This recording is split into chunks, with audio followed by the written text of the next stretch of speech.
Well, it's Sunday morning, lovely, beautiful, crisp morning. Good morning. I thought I would give you guys a rundown of what a week or 2 weeks of tuning's like, and the trials and tribulations of trying to make people's cars run well. So, first one we've got is this thing here. Came in running on 2 cylinders. It's all fine now. Cap ran the wrong way, valve clearance is tight that side, points pretty much closed up, so that's all running now, but distributor's completely wrong for the engine, that needs to go in the bin. Customer has had a full rundown of that one. So the next one has been the brick. I love this car. Look at it, it is so cool. Love it. 2.3 litre inline 4 on ZX9 carbs. This has been a mission so far. We're not even, well, we're near. I say near, no, we're not near, but we're progressing. It ran, it drove. But the fueling was all over the place. You couldn't get an idle tune on it. It was just tipping fueling. It was just pig rich down low. Put the wideband on it, took it for a run, and fueling was rich on the cruise. Then mid-range, wide open throttle. Initial hit, perfect. Really good pickup. Then all of a sudden it just tipped in lean until probably about 4,000 RPM when it starts richening up, and then finally right at the top end, sort of getting near to 6,000 RPM, 5,500, then the AFRs come into the 12s, and that was the tune that was on that.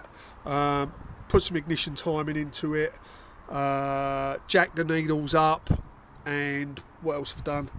The main jet on it was crazy size. It was like a hogged out 195, but it was like a 210, I think. So it was crazy big on it. We're down to a 195.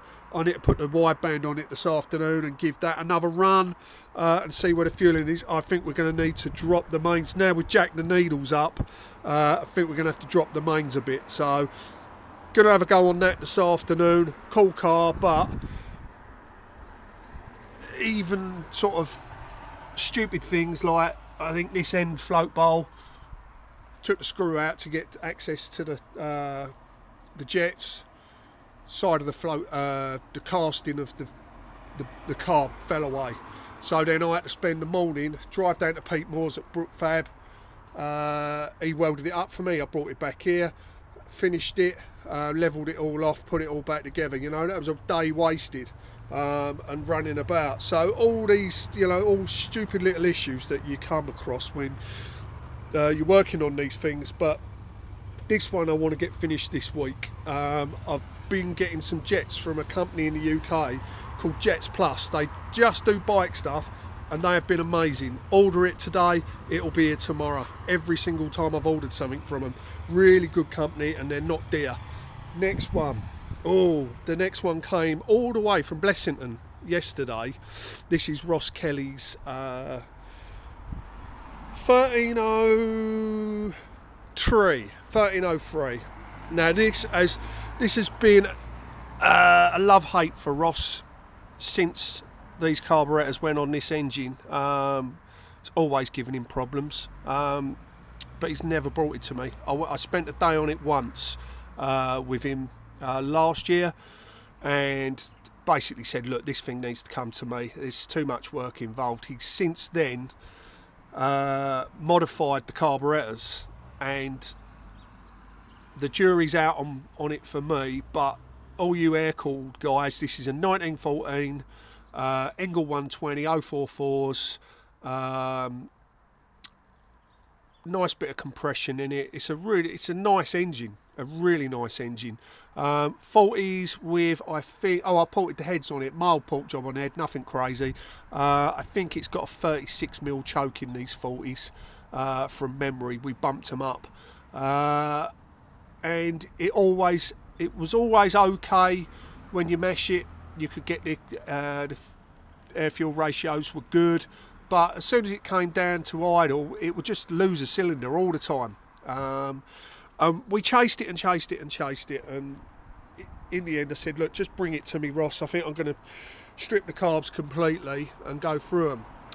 And this is where it all gets a bit funky. So Ross decided to go on a website or go on YouTube, and there's a guy on there that modifies the idle circuit on the IDF. And for me, it's kind of, in my opinion, it's trying to fix a problem that isn't a problem. What it does is it tips. If you've seen Stranger Things, these carbs now are from the upside down, because the jetting side of this is crazy. I'll explain what he does. Basically, you relocate in the float bowl where the idle circuit takes its fuel from. You're basically taking the passage that feeds the idle circuit away from the main circuit, and it's sorted the idle circuit out brilliantly. I mean, it idles lovely, comes back to idle fine now. It's easy to adjust. It holds its tune all the time. Perfect. But jetting on this, I would probably shoot around, normally on an F11 emulsion tube, anything from like a 125, that's probably still maybe a hair too lean, 130, 135 main, 200 air. You know, that should do it. Depending on how much compression's in it, might need to squeeze a little bit more on the main jet, but 135 by 200 would get it there, driving perfectly without even put it on a dyno or put a wideband on it. You know, it'd be safe. This thing, he drove it from Blessington, which is the other side of Dublin, Wicklow, with a 180 air and a 110 main in it, and as soon as you mash the throttle, it just goes crazy rich. It's completely changed the main circuit on these carbs, this modification he's done. And so yesterday I spent 3 hours with Ross. We put the wideband, well, I didn't even put the wideband near it, because I knew that if I did, it'd fail the sensor and it'd kill it straight away, because it was hosing fuel into this motor the minute you hit the throttle. So we kept with a 110 main. I think we tried picking my nose, how rude. Tried a 135 main, just to satisfy my curiosity that it was actually overfueling. And I said to Ross, like, my butt dyno's sometimes a little bit off, but no, the 135 was just crazy rich. The car was undrivable. So went back to the 110, and I had a 200 air. We stuck a 200 air in it, cleaned up. Still a big stutter when you hit the throttle. It was still horsing too much fuel in. Took it out in increments, 210, 220, and every time we took it out, it was cleaning up. We got it to a point where I was like, right, we can put the wideband on it now. Took it out with we're around about a 235 main on it now, with a 235 air with a 110 main, and it's still too rich. It's cleaning up the top end now, but AFRs are still too rich down low. So going to bin the F11s. I'm going to order up a set of F16s. We need less fuel down low, so we're going to go for a leaner emulsion tube. The jetting will probably stay in and around, I don't know, I might drop it to 100 by main by 200 air, 210 air, something like that. But at least it's going in the right direction. But I've never had a Volkswagen jet like this. It's crazy how it jets. So, but we'll get there with it. That's my week so far, or last week.